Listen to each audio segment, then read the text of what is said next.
শহীদের রক্তে লেখা সংবিধানকে কেউ কবর দেওয়ার কথা বললে কষ্ট পান বলে জানিয়েছেন বিএনপির স্থায়ী কমিটির সদস্য মির্জা আব্বাস। এ ধরনের কথা ফ্যাসিবাদীদের মুখ থেকে আসে মন্তব্য করে তিনি বলেন, এমন কথা না বলাই ভালো যেটা জাতি পছন্দ করবে না। এদিকে চেয়ারপারসনের উপদেষ্টা জয়নুল আবদিন ফারুক অন্তর্বর্তী সরকারের উদ্দেশ্যে বলেছেন, অবিলম্বে রোডম্যাপ দিন, দেশে একটি নির্বাচনের ব্যবস্থা করুন। আহমেদ সরওয়ারের রিপোর্ট। নতুন কমিটির সদস্যদের নিয়ে গণমাধ্যম কর্মীদের সাথে মতবিনিময় করেছে ঢাকা মহানগর দক্ষিণ বিএনপি।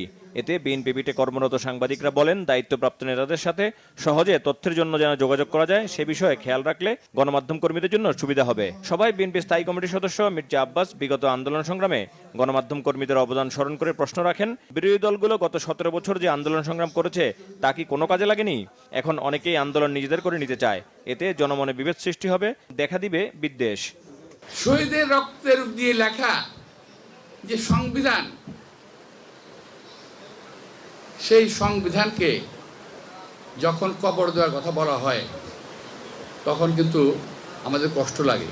অনুরোধ জানাবো, কথাগুলো বোঝার চেষ্টা করবেন, ভুল বুঝবেন না। সেটা হলেই এই ধরনের কথা কিন্তু ফ্যাসিবাদের মুখ থেকে আসে। কবর দিয়ে দেব, মেরে ফেলবো, কেড়ে ফেলবো, এই সমস্ত কথা কিন্তু ভালো কথা নয়। এমন কথা না বলাই ভালো যে কথা দেশের মানুষ পছন্দ করবে না। জাতির ভিতরে দয়া করে আপনার বিভক্তি আনবেন না। সবাই বিএনপি নেতারা বলেন, সচিবালয়ে আগুন লাগালো কারা আর কার্ড বাতিল হলো সাংবাদিকদের।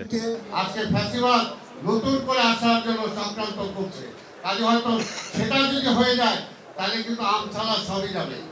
সেই কারণে আমরা বলি, এই সরকারের মূল দায়িত্ব একটি গ্রহণযোগ্য নির্বাচন জাতির সামনে উপহার দেয়। এদিকে জাতীয় প্রেস ক্লাবের সামনে দুস্থদের মাঝে শীতবস্ত্র বিতরণ করেন বিএনপি চেয়ারপারসনের উপদেষ্টা জয়নুল আবদিন ফারুক। সেখানে তিনি বলেন, যে কোনো শক্তির বিরুদ্ধে লড়তে ডক্টর ইউনূসের সাথে থাকবে জনগণ। অনতিবিলম্বে দেশে নির্বাচনের ব্যবস্থা করুন, রোড ম্যাপ দিন, নির্বাচনের তারিখ সুনির্দিষ্টভাবে ঘোষণা করুন।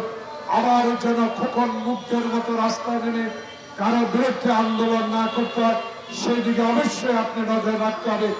বিএনপির প্রতিষ্ঠাতা শহীদ রাষ্ট্রপতি জিয়াউর রহমানের মাজারে শ্রদ্ধা জানিয়েছে জাতীয়তাবাদী রিকশা, ভ্যান ও অটোচালক দল। পরে দলের সিনিয়র যুগ্ম মহাসচিব রুহুল কবির রিজভী বলেন, এখন কিছু রাজনৈতিক দলও ঘোলা পানিতে মাছ শিকার করতে চায়।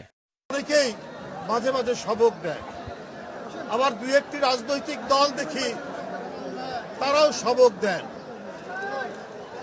যে চাঁদাবাজ বিদায় নিয়েছে, আর কোনো চাঁদাবাজকে আমরা দেখতে চাই না, না আসুক চাঁদাবাজ, না আসুক। কাকে উদ্দেশ্য করে বলছেন? খুব ঘোলা পানিতে মাছ শিকার করার চেষ্টা করছেন। তেজগাঁও শিল্পাঞ্জন থানার 25 নং ওয়ার্ড বিএনপি পরিবারের পক্ষ থেকে শীতার্তদের মাঝে কম্বল বিতরণ করেন ঢাকা মহানগর উত্তর বিএনপির সাবেক আহ্বায়ক সাইফুল আলম নীরব। আহমেদ সরওয়ার, বাংলা ভিশন, ঢাকা।